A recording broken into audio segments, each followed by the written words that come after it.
अस्सलाम वालेकुम dear students, मैं मोहम्मद इमरान लाइब्रेरी साइंस के नेक्स्ट लेक्चर के साथ हाजिर खिदमत हूँ। डियर स्टूडेंट्स, आप लोगों को पता है कि लास्ट टाइम हम लोगों ने चैप्टर 3 एंड किया था। तो चैप्टर 3 था जी हमारा, जहाँ पे हमने एंड किया था लाइब्रेरियों की तारीख वाला टॉपिक चल रहा था। तो लास्ट में हमने पढ़ा था library of Congress Washington America के बारे में, जो अमेरिका की कौमी लाइब्रेरी थी। तो डियर स्टूडेंट्स, आपने होमवर्क ये करना है कि आपने अपने जो चैप्टर 3 की है एक्सरसाइज है मेरा बच्चा, उसको अच्छे से तैयार करना है, उसको देखना है, उसको हल करना है, सॉल्व करना है। तो हम इस लेक्चर में चैप्टर नंबर 4 स्टार्ट करेंगे। चौथा चैप्टर है जी हमारा। कुछ यूँ है कि कुतब और दीगर लाइब्रेरी मवाद के मकासद, यानी कि लाइब्रेरी में हमारे पास जितना भी मुतालियाती मवाद होता है वो किस मकसद के लिए होता है। फॉर एग्ज़ाम्पल किताब है, या हवाला जाती मवाद है, या अखबारात और रसाइल है, या हमारे पास मखतूतात हैं, या हमारे पास दरसी कुतब्स हैं, या हमारे पास आम कुतब्स हैं। तो वो किस इस्तेमाल, उनका मकसद क्या होता है उन किताबों का। डियर स्टूडेंट्स, अपनी बुक्स खोल लें। तो ये टॉपिक, इस टॉपिक की हम लोगों ने रीडिंग करनी है। तो इसमें कोई समझाने वाली कोई ख़ास बात नहीं थी जिसको मैं नोट डाउन करता, तो लिहाजा ये मैंने टॉपिक नोट डाउन अलबत्ता कर दिया है जो हमारा आज का टॉपिक है। तो इसकी हम रीडिंग करेंगे। अच्छा जी, चैप्टर हमारा 4 स्टार्ट होता है कुतुब और दीगर लाइब्रेरी मवाद के मकासद और इसका इस्तेमाल। लाइब्रेरी मवाद से मुराद लाइब्रेरी में, सबसे पहले तो डेफिनेशन है ना, लाइब्रेरी मवाद से क्या मुराद है। लास्ट टाइम भी हम लोगों ने लाइब्रेरी मवाद की डेफिनेशन पढ़ी थी। अब फिर हम इसके लाइब्रेरी मवाद की डेफिनेशन पढ़ लेते हैं कि लाइब्रेरी मवाद से मुराद हर वो शय, लाइब्रेरी में मौजूद हर वो शय जिससे हम मालूमात हासिल करते हैं, खा वो सुनकर हासिल करते हैं, खा वो देख कर हासिल करते हैं, खा वो पढ़ कर मालूमात हासिल करते हैं। किसी भी तरीके से लाइब्रेरी की चीज़ जो हमारे इल्म में इजाफा करती है वो हर चीज़ लाइब्रेरी मवाद कहलाती है। उसमें क्या क्या चीज़ें शामिल हैं? उसमें शामिल है किताबें, अखबारात शामिल है, रसाइल और जराइद शामिल है, चार्ट शामिल है, समी और बसरी मवाद शामिल है। ठीक है जी। लाइब्रेरी मवाद के मकासद, किस मकसद के लिए, मकसद क्या होता है लाइब्रेरी मवाद का, यानी जितनी भी चीज़ें लाइब्रेरी में रखी जाती है उनका मकसद क्या होता है। लाइब्रेरी मवाद का नंबर 1 है लाइब्रेरी बुनियाद का बुनियादी मकसद लाइब्रेरी की नोयत के मुताबिक। यहाँ पर लाइब्रेरी की नोयत से मुराद कि जिस किस्म की लाइब्रेरी होगी उस किस्म का ही लाइब्रेरी में मुतालियाती मवाद होगा। डियर स्टूडेंट्स, हम लोगों ने पढ़ा था कि लाइब्रेरी की हमने 5 इकसाम के बारे में पढ़ा था। तो 5 इकसाम में से जिस किस्म की लाइब्रेरी होगी मुतालियाती मवाद भी उसी किस्म का होगा। लाइब्रेरी की नोयत के मुताबिक कारीन की तालीमी, तदरीसी और तहकीकी ज़रूरियात की तकमील करना। अब तहकीकी ज़रूरियात जो है वो यूनिवर्सिटी की लाइब्रेरी बच्चों के तहकीकी ज़रूरियात को पूरा करती है। क्यों? क्योंकि यूनिवर्सिटी के बच्चों को अपना मकाला या थीसिस के लिए जो है वो तहकीक करना पड़ती है, जिसके लिए वो यूनिवर्सिटी की लाइब्रेरीज जो है वो तहकीकी काम उनमें उनकी मुआवनत करती है।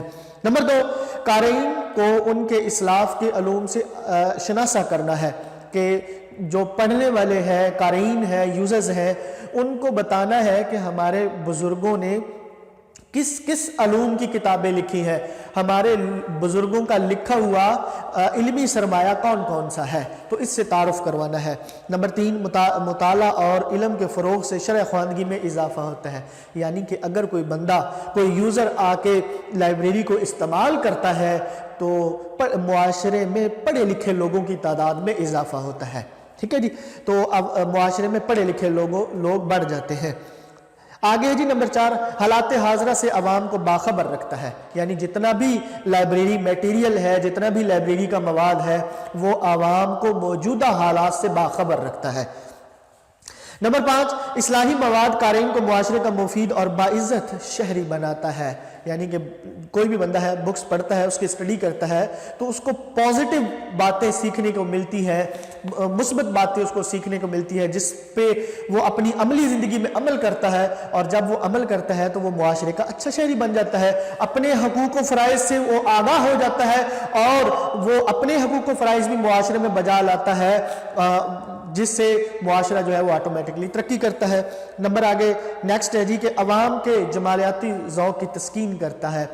آپ لوگوں کو پتا ہے کہ لاسٹ ٹائم ہم لوگوں نے پڑھا تھا کہ جمالیاتی ذوق کی تسکین سے مراد ہے کہ انسان کی فطرت ہے کہ وہ خوبصورت اشیاء کو دیکھ کر فرق محسوس کرتا ہے. تو لائبریری کا ماحول اتنا خوبصورت بنایا جاتا ہے کہ بچے جو ہے یا یوزرز جو ہے وہ لائبریری میں آنا پسند کرتے ہیں اور آ کر بیٹھ کر پڑھنا ان کو اچھا لگتا ہے. یہ اس سے مراد جمالیاتی ذوق کی تسکین سے مراد ہے کہ خوبصورت اشیاء کو دیکھ کر خوشی محسوس کرنا. نیکسٹ ہے جی ہمارا کہ تہذیبی اور ثقافتی ورثے سے اپنی روایات کا علم ہوتا ہے. تفریح مواد تھکے ہارے قارئین کے چہرے پر مسکراہٹ بکھیر دیتا ہے کہ بہت سی تفریح کتابیں لائبریری میں موجود ہوتی ہیں. فار ایگزامپل طنز و مزاح کی کتابیں ہیں, فار ایگزامپل جو ہے ناولز وغیرہ ہے, فار ایگزامپل قصے کہانیاں کی کتابیں ہیں, شعر و شاعری کی کتابیں ہیں, جن کو عموماً جو ہے وہ یوزرز جب پڑھتے ہیں تو وہ طبیعت میں خوشی محسوس کرتے ہیں. لائبریری مواد کا استعمال نیکسٹ ہمارا ہے جی کہ لائبریری مواد کو استعمال کیسے کرنا ہے, یہ لائبریری مواد کا استعمال کیا ہے. تو تاریخ کے اوراق کی ورق گردانی سے پتہ چلتا ہے, یعنی کہ اگر ہم ہسٹری کا مطالعہ کریں, تاریخ کا مطالعہ کریں تو ہمیں اس بات کا پتہ چلتا ہے کہ زمانے میں صرف انہی قوموں نے ترقی کی جو لائبریریوں کی اہمیت سے آگاہ ہے. لائبریری مواد کا استعمال درجہ ذیل طریقوں سے ہوتا ہے جی. کیسے؟ نمبر 1, کن طریقوں سے لائبریری مواد کا استعمال ہوتا ہے؟ نمبر 1 ہے جی نصابی کتب اساتذہ اور طلباء و طلبات کی تعلیمی, تدریسی اور تحقیقی ضروریات پوری کرتی ہے. ٹھیک ہے جی, جو ہم اپنا کوئی بھی تعلیمی سال مکمل کرنے کے لیے جو مختلف کتابیں ہر جماعت میں پڑھتے ہیں وہ ہماری درسی کتب کہلاتی ہیں, نصابی کتب کہلاتی ہیں. نمبر 2 رسائل و جرائد کسی موضوع پر ہونے والی تازہ ترین تحقیق میں معاون ثابت ہوتے ہیں.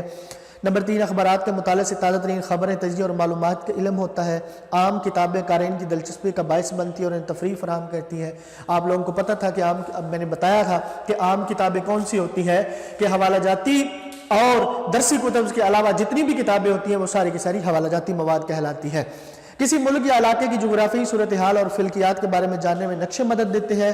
حوالہ جاتی مواد قارئین کی حوالہ جاتی ضروریات پوری کرنے کے لیے استعمال ہوتا ہے. سمیع و بصری مواد مثلاً ریڈیو, ٹیلی ویژن, ٹیپ ریکارڈر اور مائکروفون قارئین کی علمی ضروریات بہتر طور پر پوری کر سکتے ہیں.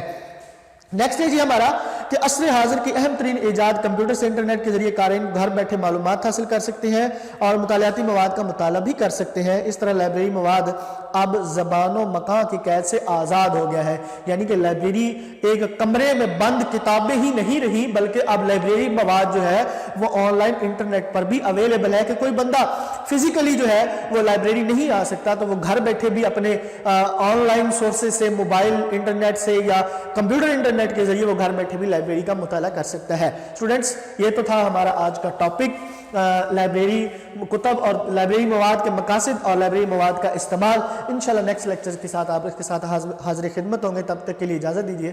اللہ حافظ.